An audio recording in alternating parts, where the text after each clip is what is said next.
नमस्कार, news alert India में आपका स्वागत है। मैं तनु।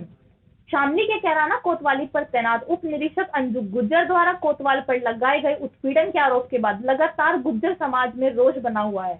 गुर्जर समाज की ओर से लगातार जिले में अब पंचायतों का दौर भी शुरू हो गया है। बीते बुधवार को कैराना कोतवाली क्षेत्र में गांव बुच्चा खेड़ी में एक पंचायत का आयोजन कर कोतवाल पर कार्रवाई की मांग की गई थी। गुरुवार को भी शामली के गांव जसाला में पूर्व कैबिनेट मंत्री वीरेंद्र सिंह के आवास पर दर्जनों गुर्जर समाज के लोगों ने पूर्व कैबिनेट मंत्री से मिलकर कैराना कोतवाल को सस्पेंड कराने की मांग की। वही महिला उप निरीक्षक अंजू गुर्जर ने डीआईजी सहारनपुर से मिलकर कैराना कोतवाल के खिलाफ कार्रवाई की मांग की थी। महिला उप निरीक्षक ने सोशल मीडिया पर अपनी एक वीडियो वायरल कर यह आरोप लगाए थे। महिला उप निरीक्षक की वीडियो वायरल होते ही गुर्जर समाज में बेहद आक्रोश बना हुआ है। लगातार गुर्जर समाज कैराना कोतवाल को सस्पेंड कराने की मांग कर रहा है। गुरुवार को गुर्जर समाज का 15 सदस्य का एक प्रतिनिधि मंडल पूर्व कैबिनेट मंत्री वीरेंद्र सिंह के आवास पर पहुंचा। इस दौरान गुर्जर समाज के प्रतिनिधि मंडल ने मांग करते हुए कहा कि कैराना कोतवाल प्रेमवीर सिंह राणा तत्काल प्रभाव से सस्पेंड हो व सीओ कैराना द्वारा जांच हटाकर किसी अन्य अधिकारी को जांच सौंपी जाए। इस दौरान पूर्व जिला पंचायत अध्यक्ष मनीष चौहान ने प्रतिनिधि मंडल को 27 नवंबर तक का समय देते हुए आश्वासन दिया है। इस दौरान गुर्जर समाज के प्रतिनिधि मंडल ने चेतावनी दी है कि अगर 27 तारीख तक कैराना कोतवाल पर कार्रवाई नहीं की गई तो गुर्जर समाज शामली जनपद ही नहीं पूरे पश्चिम उत्तर प्रदेश में कैराना कोतवाल प्रेमवीर सिंह राणा के खिलाफ मोर्चा खोलकर आंदोलन के लिए मजबूर होगा।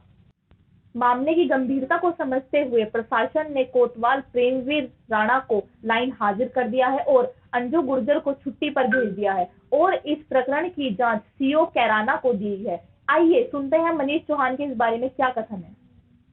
तो आपसे मिले हैं, कुछ मशवरा भी हुआ है सर, क्या पूरा मामला है?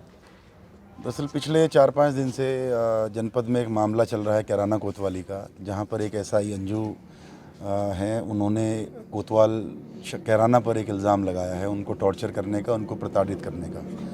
तो कल भी काफ़ी लोग इकट्ठा हुए थे। एक बुच्चा खेड़ी गाँव में एक पंचायत हुई थी, उसमें एक हम लोग भारतीय जनता पार्टी में, क्योंकि हम लोग एक जिम्मेवारी हमारे ऊपर पार्टी के नाते भी है, तो हम लोगों ने इनको सिर्फ यही कहा कि किस तरह की भी कोई ऐसी मतलब कोई हरकत ना की जाए जिससे माहौल ख़राब हो। तो एक जिम्मेवारी होने के नाते हम लोग वहाँ पर गए थे उस पंचायत में, और जाकर हमने इनसे यही कहा था कि आप अपना एक प्रतिनिधि मंडल बनाएं और अपनी जो भी आपकी मांग है आप अपनी बातें रखें। उसमें किसी जो गुंडा तत्व हैं या जो गलत लोग हैं जो माहौल ख़राब करने का काम करते हैं, वो लोग इस चीज़ को भुना ना पाएँ और इस चीज़ में गलत इसका मिसयूज़ ना करके और गलत तरीके का माहौल ख़राब करने का काम ना करें। इसके लिए आप लोग अपना एक प्रतिनिधि मंडल बनाकर हमसे मिलें, अपनी बातें रखें माननीय एमएलसी साहब के सामने, और हम लोग उस चीज़ को पार्टी पर रखेंगे। अपना संगठन के लिहाज से माननीय प्रदेश अध्यक्ष जी को बताएंगे और हमारे जो मुखिया हैं माननीय मुख्यमंत्री जी, हम उनको इस चीज़ से अवगत कराएंगे। आईजी साहब से, डीआईजी साहब से और कप्तान साहब से इस बारे में वार्ता हुई है। आज भी ये 15 लोगों का एक पैनल बनाया गया है जो इनका प्रतिनिधि मंडल आया है। उन्होंने अपनी मांगें रखी हैं कि वो उसमें कार्रवाई चाहते हैं। हमने इनको आश्वस्त किया है, 27 तारीख तक का उसमें टाइम रखा गया है कि आप 10 दिन का ये समय है, 9 दिन का, इस समय के बीच में हम लोग सभी को इससे अवगत भी कराएंगे। और जो विभागीय जांच है, जो कप्तान साहब ने कहा है कि विभागीय जांच चल रही है, उस जांच में अगर कोतवाल कैराना दोषी पाए जाते हैं तो उनके खिलाफ कार्रवाई होगी। वैसे तो विभागीय तौर पे ही होगी, लेकिन अगर विभाग उसके बाद भी कार्रवाई नहीं करता है तो हम माननीय मुख्यमंत्री जी से, माननीय प्रदेश अध्यक्ष जी से और तमाम हमारे जो पार्टी के आला संगठन और जो तमाम अधिकारी हैं उनसे हम इस बारे में वार्ता करके आप लोगों को न्याय दिलाने का काम करेंगे। रवि चौहान। अच्छा रवि जी, आप यहाँ पे कई लोग हो, मंत्री जी का आवास पर, क्या पूरा मामला है? देखिए, मामला ये है, आपको भी पता है कि एक सब इंस्पेक्टर है कैराना थाने में, अंजू गुर्जर करके, उसके साथ एसओ द्वारा जो अत्याचार किया गया है, उत्पीड़न किया गया है उसके खिलाफ हम कल मंत्री जी से मिले थे इस बारे में। फिर हमें उनकी तरफ से कोई अच्छा आश्वासन नहीं मिलने के कारण फिर हमने एक महापंचायत की थी बुच्चा खेड़ी में। पंचायत में काफ़ी लोग एकत्रित हुए थे। फिर वहाँ से 15 लोगों का एक प्रतिनिधि मंडल बनाया गया था और वो प्रतिनिधि मंडल आज एमएलसी चौधरी वीरेंद्र सिंह जी से मिला है। मामला ये है, कैराना एसओ द्वारा जिस प्रकार से उसका उत्पीड़न किया गया और प्रशासन की तरफ से एसओ के खिलाफ अब तक कोई कार्रवाई नहीं की गई है।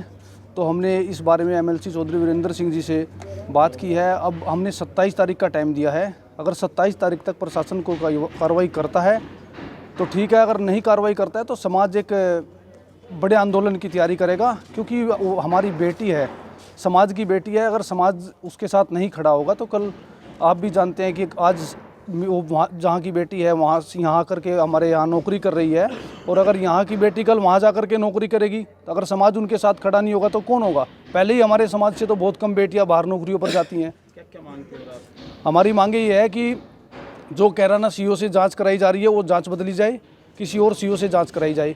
दूसरा मामला ये है कि एसएचओ परमवीर राणा जी को तत्कालीन सस्पेंड किया जाए। तो अब अगर आगे कार्रवाई नहीं तो आपका अगला कदम क्या होगा? अगर आगे कार्रवाई नहीं होती, हमने 27 तारीख का टाइम दिया, अगर 27 तारीख तक कार्रवाई नहीं करता है प्रशासन तो उसके बाद समाज की जो उचित कार्रवाई होगी हम वो लोग करने के लिए तैयार है। अगर समाज कहेगा, और ये समाज ये ना सोचे कि ये जो समाज उग्र आंदोलन करने की तैयारी कर रहा है वो यहीं पे होगी। पूरा पश्चिमी उत्तर प्रदेश तैयार बैठा है एक बार आवाज़ लगाने के लिए, हरियाणा, आपका दिल्ली, पूरे देश में ये एक आंदोलन की तरह चलेगा। और यही मेरा प्रशासन से अनुरोध है कि इस पे जल्द से जल्द कार्रवाई करे। अगर कार्रवाई नहीं होती है तो फिर तैयार रहे।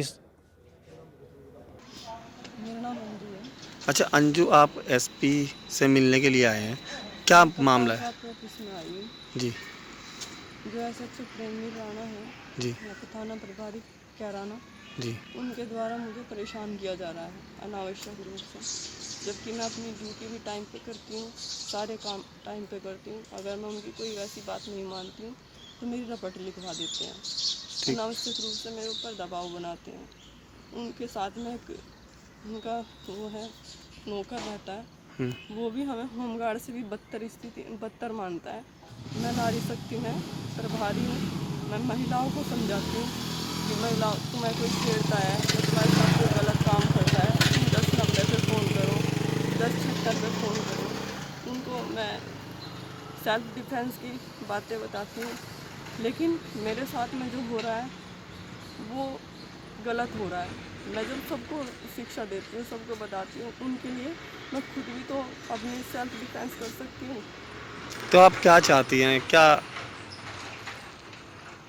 प्रभारी महोदय द्वारा मुझे प्रेमी राणा द्वारा अश्लील कमेंट किए जाते हैं, कुछ भी कह देते हैं। बहन चोद की गाली दी फ़ोन पे, वो बीच में ही मैंने रिकॉर्डिंग की, क्योंकि मैं रिकॉर्डिंग तो करती नहीं हूँ। बीच में जब मुझे गाली दे रहे थे मैंने रिकॉर्डिंग की और फिर उन्होंने फ़ोन काट दिया। अच्छा, पहले भी विवादों में रहे हैं प्रेमवीर राणा जी, उनका जो एक ऑडियो भी वायरल हुआ है आपको गाली देते हुए कि पहले जो थानादार थे वो इस तरीके से थाना चलाते थे, तो उन पे भी तो आरोप लग रहे हैं ना पहले थानेदार पे?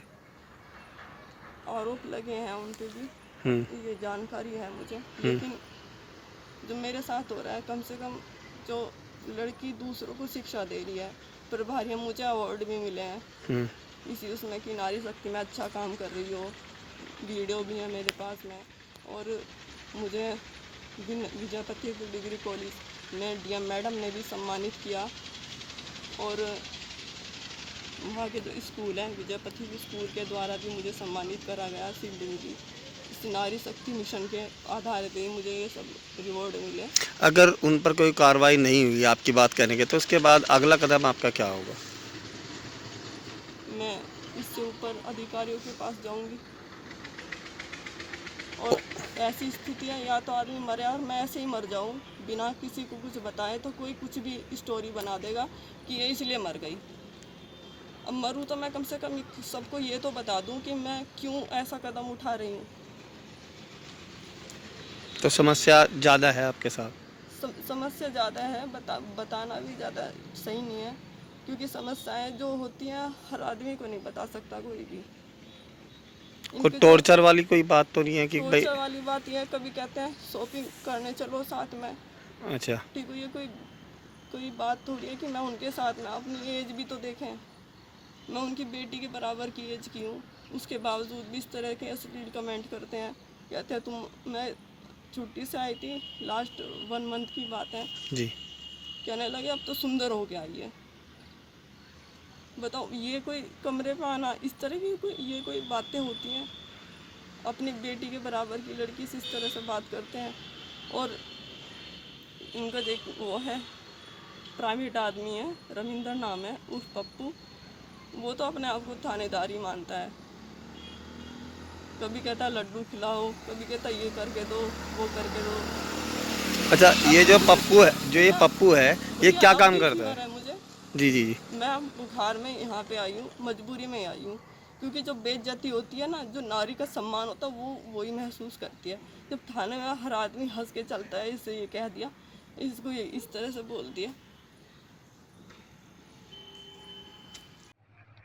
थाना कैराना पर तैनात एंटी रोमियो प्रभारी एसआई अंजू द्वारा थाना प्रभारी के ऊपर ड्यूटी को लेकर के कुछ आरोप लगाए गए हैं, जिसके संबंध में इस प्रकरण को संज्ञान में लिया गया है तथा क्षेत्राधिकारी कैराना से इसकी जांच कराई जा रही है।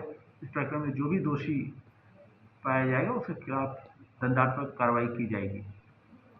सच को वायरल करने की मुहिम का हिस्सा बने। बड़ी और ताज़ा खबरों के लिए हमारे चैनल को सब्सक्राइब कर बेल आइकन जरूर क्लिक करें। अपने विचार कमेंट बॉक्स में दें। अगर आपको खबर पसंद आती है तो अधिक से अधिक शेयर करें।